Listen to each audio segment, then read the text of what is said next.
Welcome to Ball Talk Deep, where we talk deep about ball. It's Andrade and Irwin back at it again. And now look, we've already addressed it in the first video. We know we've been gone for a minute.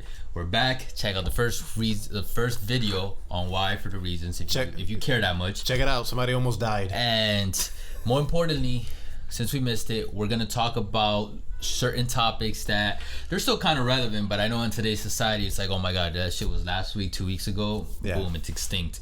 But we're gonna bring it back because we do have some legitimate, serious thoughts about certain things that have happened in the NBA. If you guys don't know, it is the 75th anniversary of the NBA, meaning that the NBA has been alive for 75 years. What? Alive like it's an organism. And like the 50th anniversary, they decided to do a 75 list. There are some topics that we actually do want to touch on, and we're going to break it down into different videos. We're going to have a video on players we believe should not have been added to this list. Players that we believe could have been added, especially like the young players on who maybe they could have pulled the trigger on. Similar to like how Shaq was added exactly in the 50th anniversary. And also, should players be removed from the all-time list every time there's an update? Like if that should be an open possibility. So just a heads up, this is obviously going to be the first one. You guys already know what this one's about if you're watching this on YouTube. For the podcast listener, you guys are going to see the titles anyway. Yeah. These are the players or player we believe could have been dropped or just excluded from this 75 all-time greats of the NBA. I think we have similar or the same. Not similar, the same player, right? I believe so, man. Who's your player? All right, I have two. Oh, okay. But one, it's like an A and a B. Like one, I really don't feel like, and then the other one is like, okay, I could have maybe also slotted in someone else, because if you got to remove, that means you also got to add. Yeah. All these players have like a strong case, you know. Oh yeah, for sure. To be able to do it. We're not obviously. fucking saying like, they don't deserve to be there. It's like, bro, why is this bum on the list, man? I'm like, nah, man. No, facts.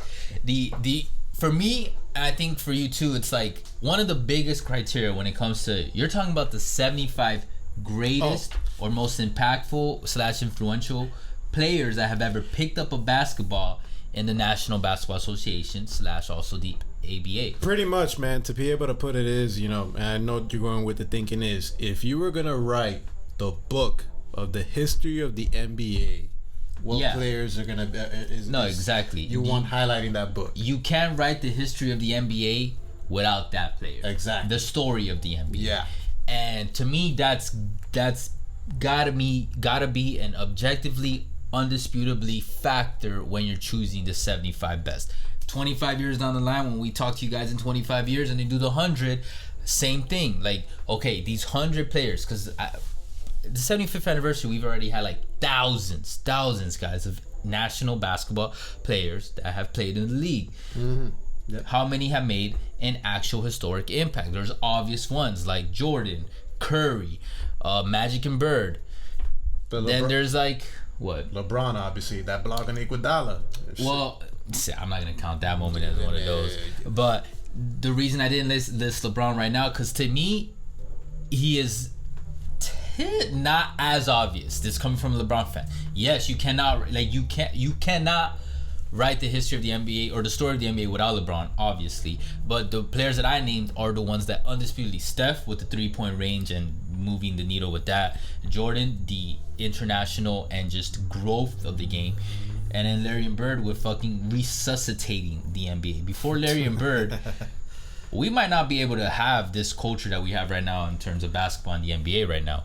So, yeah. And then these players that I got on my list, you remove them, like from the history, the story of the NBA, I can still tell the story of the NBA. Yeah. I can still talk about the culture, the history, without ever bringing these two up. Like, for real. Yeah, absolutely. So I have Anthony Davis. Same here. And then my B tier player is Damien Little. Damn, okay, and that's a player, if you guys know, been watching for a while, that's one of my favorite players right now. Man. He didn't even cross my thought, you know, removing him from the list, man. Yes, he has not won a championship, man, but you look at his resume, you know, what he's done in the postseason, despite not winning a ring. But can you write the story of the NBA without Dame? Without Dame time? Yeah, it's very tough, man. Dame time. Legend in Portland. Rip City. I mean, so you're saying you can't or you can? You cannot. Oh, you're putting too much weight on that Dame. Nah, man. I'm sorry, man. I'm sorry, man. Now, that's why I got him B tier, because I agree. There have been some clutch moments. All right, we'll start with Dame. There have been some clutch moments with Dame that, like, no, yeah, that's true. But some of them are undisputably historical. We'll see replays for the rest of our lives. Unfortunately, one of those performances, the one from last postseason, I can't remember what exact game, but the one that he took that fat L where everybody should have been like, damn, Portland really let him down, because if he won that game, that would have been one of the greatest playoff performances of all time. He lost it. It just got kind of forgotten about, even though it still is one of the best performed, because he had, like, I think 2 clutch shots in it, and he was literally carrying Portland throughout. But okay, aside from being able to write the story of the NBA, what are your achievements in the NBA? Like, have you done something that's, like, incredible? Like, Steph, no doubt, bro, you first unanimous MVP ever. You have to include him just based off that. He could have never won a championship, but if he's the first unanimous MVP, kind of have to do it. Westbrook is a great example, actually. Never won any, like, a championship or has carried his team to the finals. He's been there once, but he wasn't even the leader. It was Durant, and it was a young Westbrook. But guess what? He did that historic achievement with the triple-double. He did it several times. So naturally, he does deserve to be there. Now, Dame, as well. This is Dame's resume. I'm gonna just shout it out. And these are the ones that stood out. There's a couple other things if you go, like, on his wiki or his basketball reference, whatever. But one thing I'm going to say is I am missing some of the records, because I know he's on some of the all-time records for, like, 3-point and whatever. But, all right. He has 1 All-NBA first team in 2018. Okay. 1. Okay. 4 All-NBA second teams. That's good. 1 All-NBA third team in 2014. 1 Rookie of the Year award. That's good. 1 All-Rookie first team in 2013. Obviously, the day he won the... and then 1 Western Conference appearance. And 1 Teammate of the Year award in 2021. I mean, yeah, man. That was sarcasm for those who might not catch it. Don't sleep on that. You see that resume? Are you kidding? You're going to choose that over someone of the likes of, like, Dwight Howard? Come on, man. Like, Dame, I love you, but you got to win at least a championship to solidify your positioning in this list. Because to me, I'm reading that, and I'm like, bro, 1 All-NBA first team. 1. Yeah, but you're reading that, but this guy's entering. We're not entering. He just recently got into his prime, man. His career is far from over. His story is still being written. And so you're going off with Dame. So you're also thinking of future trajectory. Yes, obviously, man. Come on. You're seeing, like, players. That's like, true. You're seeing, like, players like Chris Paul, that he's 36, 37, that he just made the finals for the first time, man. Don't you think Dame, you know, like, he's going to be able to extend his career, that he's like 35, 36, Chris and Paul he's still has some killing it? incredible feats as a guard in terms of all-time records, and that's why he, is there. Dame, like I said, I can't remember all his records, but I know he has a couple from the 3-point.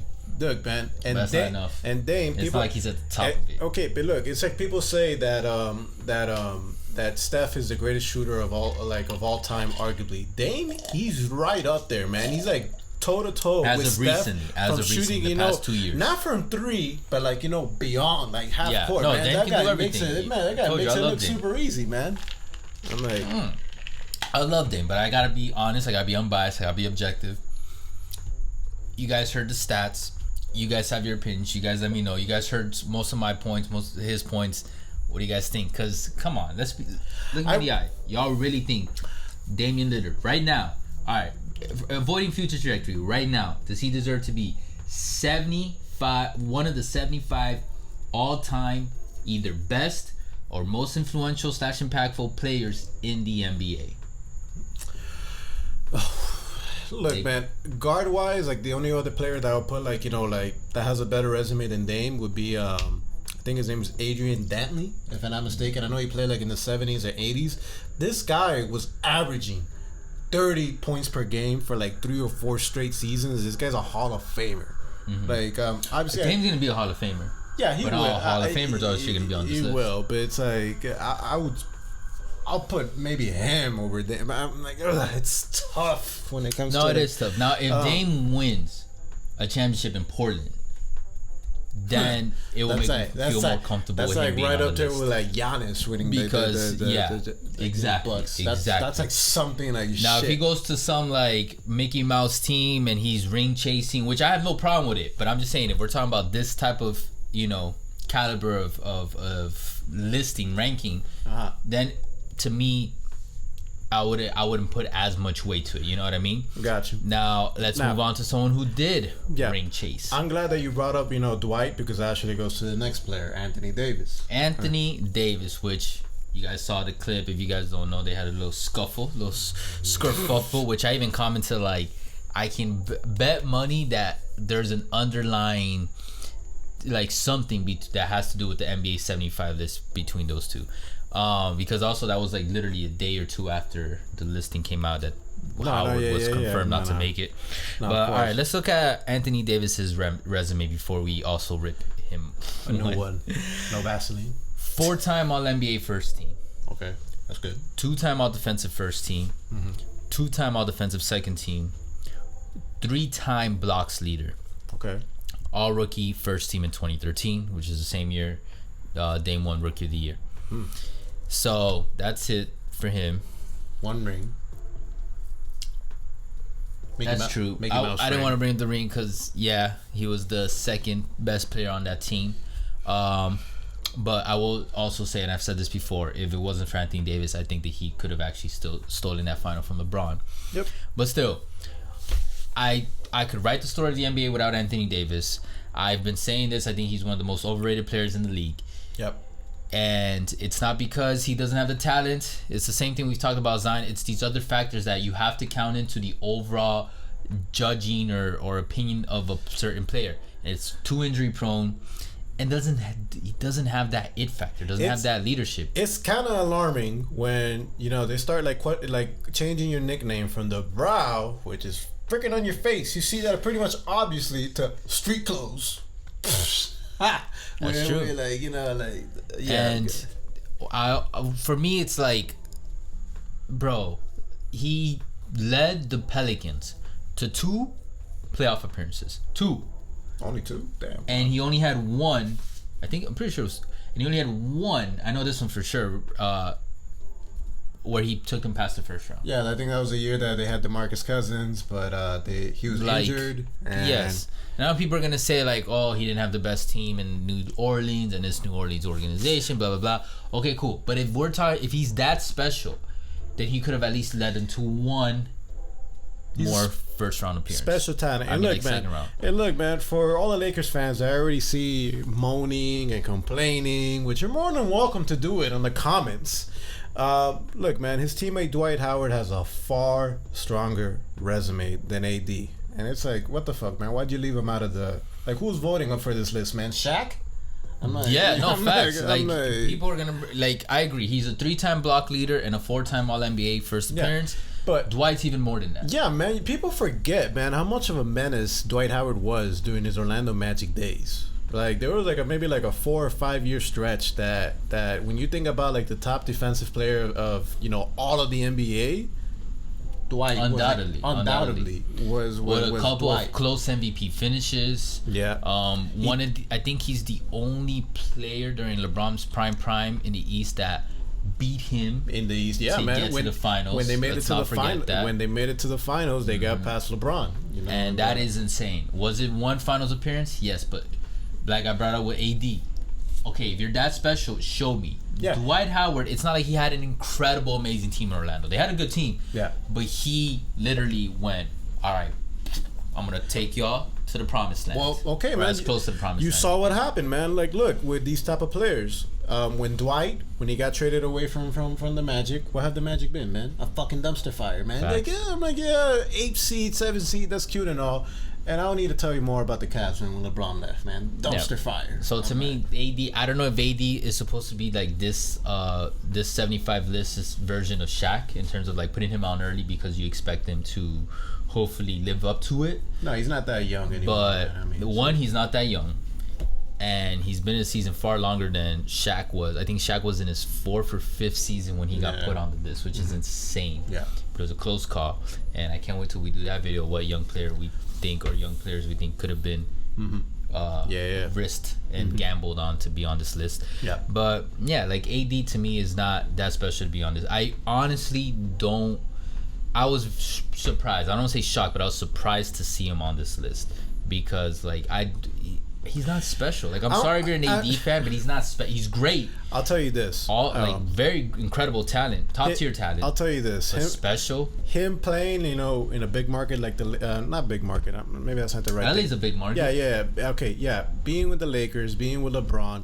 I wonder if that pushed it. Putting him out there more like in the general public, I think that might have helped out. Look, I'm not like a big conspiracy theorist. I'm not big on bullshit like that, but that rumor about Kyrie being on the 75 list and then being removed because of his... You saw that? Oh, shit, yeah. Being removed from...